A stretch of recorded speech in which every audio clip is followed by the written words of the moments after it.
Partout en Vendée, les paysans vont se soulever en masse contre l'oppresseur républicain. Mais ces gens inexpérimentés demandent alors de l'aide à la petite noblesse locale, qui est une noblesse des armes. La plupart sont d'anciens militaires qui ont servi sous l'Ancien Régime. Plusieurs chefs vendéens vont alors prendre le commandement du soulèvement. Henri de la Roche-Jacquelin, âgé à peine de 20 ans, Guy-Joseph de Donissan, un officier qui avait combattu durant la guerre de 7 ans, Charles-Aimé de Roiran, le doyen, chef vendéen, il est alors âgé de 67 ans, Augustin de Hargues, ou encore Charles de Beaumont d'Autichamp, qui était capitaine au régiment de Condé-Dragon en 1789, Maurice Delbé, un ancien lieutenant de cavalerie, Charles Melchior Artus de Bonchamp, qui a servi lors de la guerre d'indépendance en Amérique, Louis-Marie de Salgues, marquis de Lescure, qui avait participé à la défense des Tuileries pour protéger le roi Louis XVI et sa famille lors de la journée du 10 août 1792, Antoine-Philippe de la Trémoille, surnommé le prince de Talmont, Gaspard de Marigny, un ancien lieutenant de vaisseau dans la Royale, François Liraud, un officier militaire, ou encore François Athanase Charette, Contry, qui sera nommé le roi de la Vendée et qui était un lieutenant de vaisseau dans la marine. D'autres généraux seront recrutés comme Jean Perdriau, Louis-Célestin Sapineau de la Rairie, ainsi que son neveu Charles Sapineau de la Rairie, qui lui succédera à la tête de son armée à sa mort à la bataille du Pont-Charon, Jean-Baptiste Joly, qui était sergent et chirurgien dans le régiment de Flandre sous l'Ancien Régime, Louis Guérin, un simple marchand de volailles, ou encore Louis-François Ripaud de la Catelinière. Des femmes seront également recrutées, notamment dans l'armée de Charette, comme par exemple Céleste Bulclay. Les femmes qui servaient dans l'armée de Charette seront appelées les Amazones. Le lendemain, Stofflet et Catolino, à la tête de 15 000 insurgés, prennent Cholet. L'armée vendéenne est à l'époque appelée l'armée blanche, mais par la suite elle sera appelée l'armée catholique et royale, ou encore la grande armée lorsqu'elle comptera parmi elle l'ensemble des généraux vendéens. Cependant, la grande armée ne tiendra pas longtemps puisque la plupart du temps, les différents généraux vendéens se battent séparément, préférant utiliser des tactiques d'embuscade. Au début, les soldats seront armés de faux, de fourches ou de bâtons, puis après les premières victoires, de fusils pris à l'ennemi. Ils récupéreront même des canons. Les femmes participent également à la guerre. Cependant, elles sont peu nombreuses à combattre au sein des armées. Certaines sont messagères, d'autres encore vont soigner les blessés dans les hôpitaux de campagne. L'armée est à l'époque découpée en compagnies. Chaque compagnie correspond à une paroisse. Au début des guerres de Vendée, les femmes remplacent plutôt leurs maris lorsque ceux-ci quittent leurs terres ou leurs ateliers pour aller au combat. Cependant, avec le temps, les femmes et les enfants suivront l'armée. Ces soldats de la liberté marchent à l'époque en sabots ou pieds nus. Un long chapelet est suspendu autour du cou et une cocarde blanche ou un morceau d'étoffe blanche orne leur chapeau. Un Sacré-Cœur est également brodé sur la poitrine. Les effectifs dépasseront rarement les 80 000 hommes. La plupart du temps, il s'agit de petites troupes qui se font puis se défont comme de la fumée. Les paysans peuvent prendre un temps les armes, puis retourner au champ le lendemain. C'est une armée qui est difficile à saisir pour l'armée de l'Ouest, qui est l'armée républicaine. En effet, les Vendéens peuvent disparaître dans la campagne en l'espace d'un claquement de doigts. L'armée républicaine, appelée également armée de l'Ouest, sera surnommée par les Vendéens les Bleus, en raison de la couleur de leur uniforme. L'armée vendéenne est découpée en compagnies. Chaque compagnie correspond en réalité à une paroisse, avec à sa tête 2 capitaines. C'est eux qui, au son du tocsin, regroupent les hommes pour fuir la bataille ou au contraire la rejoindre. Les compagnies regroupées forment une division commandée par un général élu. Chaque compagnie possède 3 groupes, avec dans le premier et le deuxième groupe les hommes en âge de porter les armes, c'est-à-dire ceux qui ont plus de 13 ans. Le troisième groupe, quant à lui, est constitué des non-combattants, les femmes, les vieillards ou les enfants. C'est eux qui se chargeront de la commune et de son entretien lorsque les autres groupes seront au combat. L'armée vendéenne était divisée en plusieurs groupes. L'armée des Mauges, commandée par Catolino, Delbé, Bonchamp ou encore Stofflet, et qui englobe les parties insurgées du Maine-et-Loire, des Deux-Sèvres et du nord-est de la Vendée. C'est la partie la plus importante de la Vendée militaire. Le paysage de l'époque est différent de celui d'aujourd'hui. Il était composé principalement de bois, de bosquets, d'épaisses haies traversées par des chemins creux. Ces chemins sont la plupart du temps impraticables. Il n'y a pas beaucoup de routes qui traversent la région, c'est pourquoi l'armée républicaine sera souvent mise en difficulté. En effet, ils peuvent difficilement se mouvoir à l'intérieur de ces chemins creux ou de ces bois. La deuxième armée, l'armée du Haut-Poitou, est commandée quant à elle par des généraux comme Lescure, La Roche-Jacquelin ou encore Marigny. Ce territoire correspond à l'est de la Vendée et à l'ouest des Deux-Sèvres. La troisième armée, l'armée du Pays de Retz, est sous les ordres de Charette. Ce territoire correspond aux terres côtières de la Vendée et de la Loire-Atlantique. Enfin, l'armée du Centre, ou du Haut-Bocage, est commandée par Sapineau de la Rairie ou encore Roiran. Ce territoire correspond au reste des terres du département de la Vendée actuelle. Pour communiquer, les Vendéens utilisaient les messagers à pied, mais également les moulins. Les moulins, qui étaient édifiés sur les hauteurs, sont alors utilisés comme moyen de communication. Les meuniers envoyaient des messages de colline en colline en orientant les ailes des moulins, selon un code avec 4 types de messages: danger imminent, danger écarté, rassemblement et le calme. Au niveau stratégique, la tactique vendéenne était une tactique de guérilla. Des tirailleurs s'embusquaient le long des haies et des chemins creux pour harceler le flanc des troupes ennemies, tandis que la masse des paysans charge au cri de rembarre. Si les républicains se replient, les Vendéens les poursuivent. Mais s'ils résistent, les Vendéens se retirent la plupart du temps au cri de « Égaillez-vous les gars !». Ils se dispersent alors dans cette nature hostile que les républicains ne connaissent évidemment pas. Ils limitent ainsi les morts. Les Vendéens vont alors s'emparer de nombreuses villes. Le 19 mars, la Convention adopte un décret disant que la peine capitale serait appliquée à toute personne pris les armes à la main sous les 24 heures. Ce même jour, le général Louis-Henri François de Marsay est affecté à l'armée de l'Ouest, comme commandant de la 12e division militaire. C'est au cours de cette affectation pour lutter contre les Vendéens que Marsay subira une lourde défaite. À Pontcharrat, les Bleus vont alors être écrasés par l'armée vendéenne de Charles de Roiran et Charles Sapineau de la Rairie. Le tribunal révolutionnaire de Paris ne comprend pas comment des paysans en armes puissent battre une armée constituée de soldats. Barère crie alors au complot. Il reproche à Marsay une trahison. Marsay sera alors condamné à mort et guillotiné le 29 janvier 1794, comme traître à la patrie. Les montagnards, quant à eux, et Robespierre vont évidemment instrumentaliser cette bataille pour prendre le pouvoir.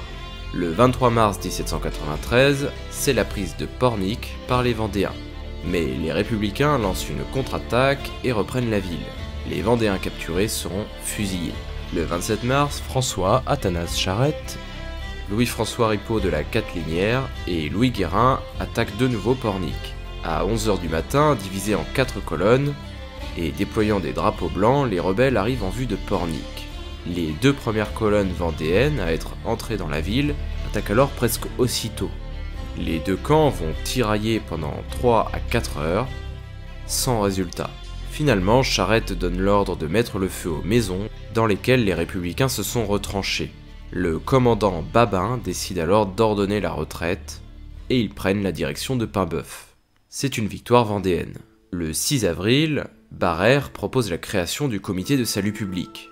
Le 9 avril, les Vendéens de Stofflet sont attaqués par les républicains du général Légonier. Ces derniers sont repoussés le premier jour, mais le général républicain lance une nouvelle attaque le lendemain. Les Vendéens devront finalement battre en retraite sur Chemillé. Cependant, ayant reçu des renforts, Stofflet retourne à Coron. Mais il est définitivement repoussé par une charge à la baïonnette. Épuisés, les Vendéens vont alors se replier sur Mortagne-sur-Sèvre. Le 11 avril, Bérurier se met en marche en direction de Chemillé. Sur la route, les soldats républicains vont fusiller plusieurs habitants du village de Pont-Barré. À midi, les forces républicaines rencontrent l'armée de Delbé et Catelino. Ils sont à l'époque retranchés dans Chemillé. À la fin de la journée, les républicains semblent gagner plus ou moins la bataille. Cependant, sur le flanc gauche, les Vendéens avaient placé devant eux des prisonniers républicains faits lors de combats précédents. Ceux-ci vont alors profiter de la confusion dans les rangs des rebelles pour prendre la fuite et rejoindre les leurs. Tous ces prisonniers qui étaient liés entre eux durent conserver une sorte d'ordre dans leur fuite. Mais les soldats républicains, voyant courir tous ces hommes en bon ordre dans leur direction, crurent, à cause de l'obscurité, à une attaque vendéenne sur leur flanc. Ils vont donc tirer sur leurs propres alliés. Profitant de cette confusion, Delbé va profiter de la situation pour lancer une contre-attaque générale. Bérurier sera alors contraint de sonner la retraite. Le 13 avril, Joly et Charette tentent de prendre Challans, mais Boulard, qui dirige à l'époque les opérations, va déployer ses 4 canons au centre des lignes. L'artillerie républicaine va alors faire la différence et les Vendéens doivent se replier. Boulard va alors marcher vers l'ouest pour tenter de reprendre l'île de Noirmoutier. Mais le 15 avril, à Saint-Gervais, les républicains sont rattrapés par l'armée de Charette et de Joly. Le combat va s'engager, mais encore une fois, les Vendéens sont défaits. Cependant, en raison de ses faibles moyens et de la perte de munitions, Boulard devra renoncer à son projet de prendre Noirmoutier. Il se replie donc sur Challans. Le 16 avril, les paysans demandent à Henri du Vergier, comte de La Roche-Jacquelin, de les aider contre les Bleus. Henri de La Roche-Jacquelin avait défendu le trône dans la garde constitutionnelle du roi Louis XVI. En 1791, lors de l'assaut du palais des Tuileries par les révolutionnaires, il combattit pour défendre le roi. Très jeune, Henri va accepter de diriger les insurgés. Il leur fera un célèbre discours se terminant par « Si j'avance, suivez-moi. Si je recule, tuez-moi. Si je meurs, vengez-moi. » La Roche-Jacquelin prendra les Aubiers, puis marchera sur le nord pour rejoindre les autres généraux vendéens. Le 19 avril, Maurice Delbé, Charles de Bonchamp, Jacques Catherino et La Roche-Jacquelin se battront contre les républicains au nord de Cholet. Les républicains, dépassés par le nombre de Vendéens, vont alors se replier sur Vezin. Toute la division de Légonier a pris la fuite et Berruyer doit se replier sur Chemillé. Il va alors écrire à Paris pour réclamer des renforts. Le 22 avril, Bonchamp s'empare de Beaupréau et Berruyer doit se replier jusqu'au pont de Cé devant Angers. Dans l'ouest, les républicains réussissent à reprendre Noirmoutier le 29 avril. Le lendemain, Charette combat les armées républicaines à Léger et reprend la ville de Chalonne. Le général Bessé envoie alors l'adjudant général Gabriel Boisguillon avec une colonne pour prendre la ville de Léger. Cependant, les forces de Charette réussiront à le repousser et Boisguillon doit battre en retraite. Le 2 mai, l'armée commandée par Catherino, Bonchamp, de La Roche-Jacquelin et désormais Louis de Lescure attaque la ville de Bressuire. Le lendemain, ils attaquent Thouars où le général Pierre Quétineau s'était réfugié après la défaite de Bressuire. L'affrontement durera 6 heures. Le général Quétineau sera alors contraint à la capitulation. Les Vendéens traiteront le général républicain très courtoisement et ils proposèrent à Quétineau de les rejoindre. Cependant, il refusera l'offre, mais sera libéré par les Vendéens. Mais une fois arrivé à Saumur, les républicains vont accuser Quétineau de trahison. Il fut alors arrêté, sur ordre du général Légonier, puis sera guillotiné le 16 mars 1794. Le conseil des officiers vendéens décide alors d'attaquer Fontenay-le-Comte, baptisé par les républicains Fontenay-le-Peuple. Cependant, Charles de Bonchamp, qui voulait plutôt s'emparer d'Angers, repart avec sa division pour les Mauges. Il s'emparera alors de Parthenay le 9 mai. Le 13 mai, Jacques Catherino, Henri de La Roche-Jacquelin, Louis de Lescure, Maurice Delbé et Jean-Nicolas Stofflet attaquent la Châtaigneraie défendue par 3000 hommes du général Chalbaud. Au bout d'une heure, le général Chalbaud constate que ses troupes sont sur le point d'être débordées. Il décide donc d'ordonner la retraite sur Fontenay-le-Comte. Le 15 mai, Charette, Jean-Baptiste Joly et Jean Savin attaquent Palluau. À l'époque, François-Maury de Boulard s'y est réfugié avec ses troupes. Les Vendéens vont alors attaquer sur plusieurs côtés. Cependant, ils ne parviendront pas à battre les républicains. De son côté, la Grande Armée attaque le 16 mai la ville de Fontenay-le-Comte. Catolino n'était pas d'accord pour attaquer la ville. Cependant, d'Elbée et Stofflet voulaient absolument Fontenay, et ces deux-là parvinrent à imposer leur vue. Les Vendéens passent donc à l'attaque. D'Elbée, Stofflet et Catolino sur le flanc droit, l'Escure et la Roche-Jacquelin sur le flanc gauche, et la cavalerie au centre, avec l'artillerie de Marigny. Habitués au bocage, les Vendéens n'étaient pas forcément efficaces sur la plaine fontenaisienne.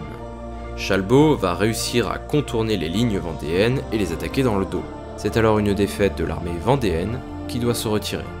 Après sa victoire à Fontenay-le-Comte, Alexis Chalbaud va occuper de nouveau la Châtaigneraie, mais le 25 mai, l'armée vendéenne se redéploie. Il devra se replier de nouveau sur Fontenay-le-Comte. Les Vendéens vont alors tenter une seconde attaque de la ville. Cette fois-ci, la supériorité numérique des Vendéens sera payante. Fontenay-le-Comte est prise et les prisonniers républicains sont tondus puis libérés. Les Vendéens libéraient fréquemment les prisonniers républicains. Ils étaient tonsurés pour être reconnus sur un champ de bataille. Avant d'être libérés, ils devaient prêter le serment de ne plus combattre en Vendée. Cependant, ce serment ne sera jamais respecté par les Bleus, qui reprendront les armes contre les Vendéens. Les victoires vont continuer à s'enchaîner. Le 6 juin, la ville de Villers est prise, puis le 7 juin, les Vendéens attaquent Douai. Le général Légoyer sera alors de nouveau vaincu. Le 9 juin, le général Lénoyer, acculé, décide d'abandonner Saumur. La ville sera prise par les Vendéens dès le 10 juin. Peu de temps avant, Machecoul est reprise par Charette. Le 18 juin, la ville d'Angers est prise par l'armée catholique et royale. Puis le 28 juin, le général vendéen Roiran tentera de prendre Luçon. Cependant, il sera repoussé par le général Sandoz. Le 25 juin 1793, les Vendéens décident de se retrouver autour de Nantes. Ils veulent prendre la ville. L'armée attaque donc la ville de toutes parts. Catolino, le généralissime, commandera le gros de l'armée au nord de la ville. Il parviendra même à atteindre la place de Viarme. Mais un soldat républicain lui tire alors dessus par l'embrasure d'une fenêtre dans une maison. Le généralissime touché, les Vendéens décident donc de se replier. La ville de Nantes ne sera pas prise. Catolino sera alors amené à Saint-Florent-le-Vieil, où il mourra 15 jours plus tard, le 14 juillet 1793. Il était alors âgé de 34 ans. Le 30 juin, le général républicain François-Joseph Westermann part de Niort avec sa Légion du Nord. Il prendra alors Parthenay en attaquant les Vendéens dans leur sommeil. Après la défaite de Nantes, l'armée vendéenne va se disloquer. Le 3 juillet, Henri de la Roche-Jacquelin et Lescure tentent d'attaquer les républicains de Westermann qui menacent Châtillon, l'actuel Mauléon. Cependant, ils comptent peu d'hommes et Westermann va réussir à disperser l'armée vendéenne. Le 5 juillet, ils sont rejoints par Charles de Bonchamp, Nicolas Stofflet et Marigny. Ils vont alors attaquer par surprise les armées républicaines. Le général Westermann ne va même pas avoir le temps d'organiser ses troupes, il monte sur son cheval et prend la fuite en direction de Bressuire. Le 15 juillet, Charles de Bonchamp, Louis de Lescure, Henri de la Roche-Jacquelin et Gaspard de Marigny décident d'attaquer la division commandée par Labarollière. Les Vendéens semblent avoir l'avantage, mais le général vendéen Marigny, qui avait pris la tête de la cavalerie, fait alors une fausse manœuvre. Il se retrouve en face de ses propres troupes. Cette manœuvre va créer un mouvement de panique et les Vendéens vont prendre la fuite. Le 19 juillet, d'Elbée est nommé commandant en chef en Vendée. Le 25 juillet, lors de la bataille de Pontcharron, Louis-Célestin Sapineau de la Rairie est tué au combat. C'est son neveu, Charles Sapineau de la Rairie, qui prendra alors le commandement de son armée. À Paris, le 27 juillet, Robespierre entre au comité de salut public et décide d'agir de manière plus brutale.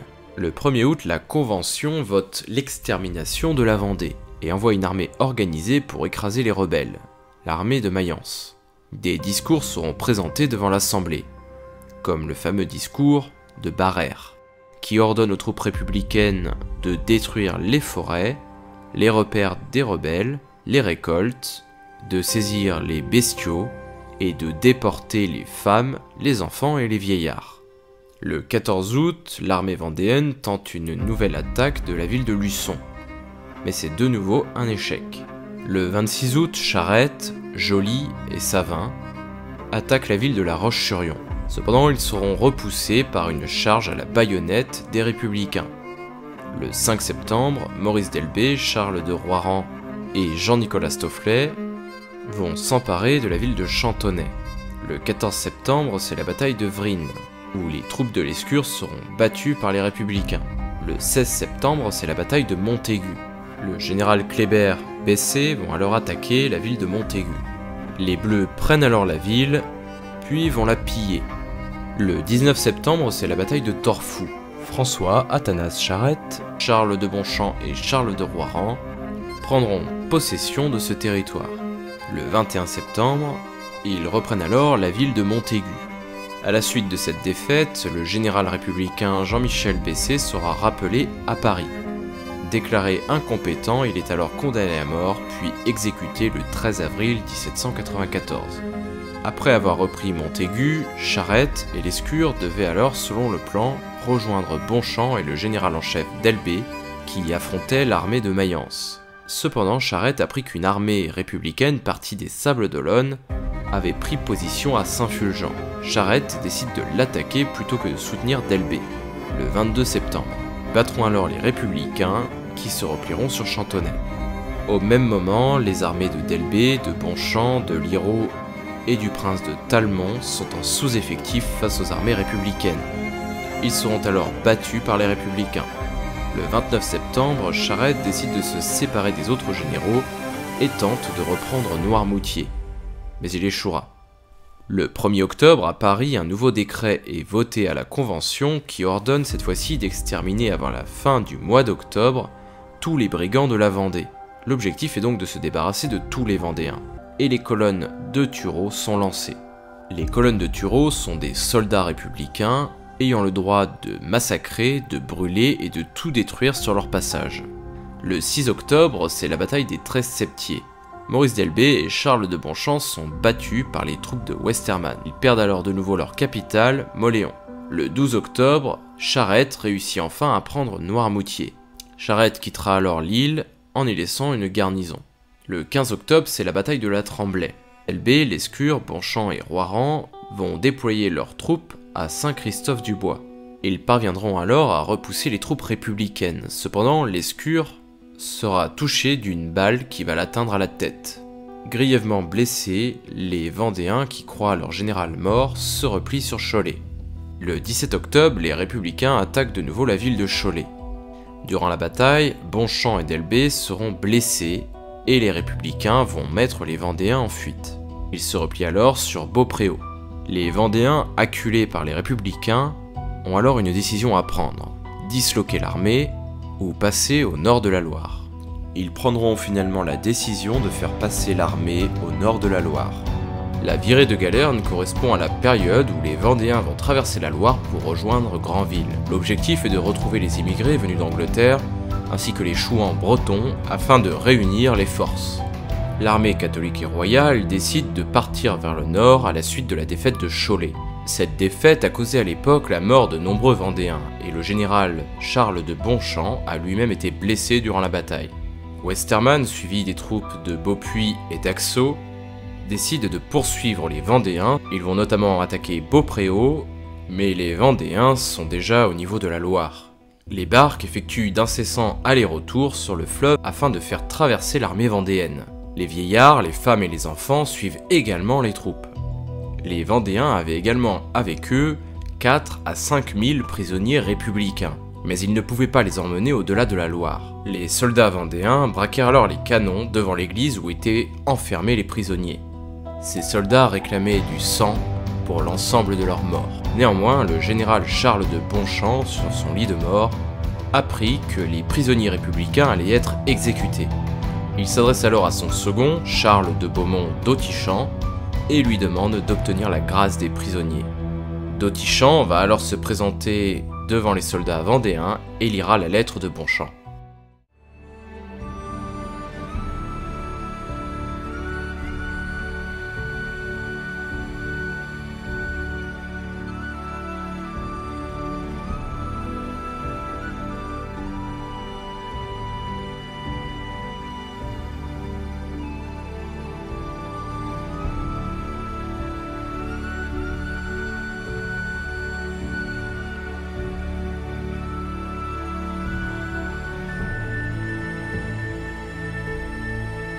Bonchamp était très populaire au sein des soldats, et les Vendéens vont obéir aux ordres de leur chef.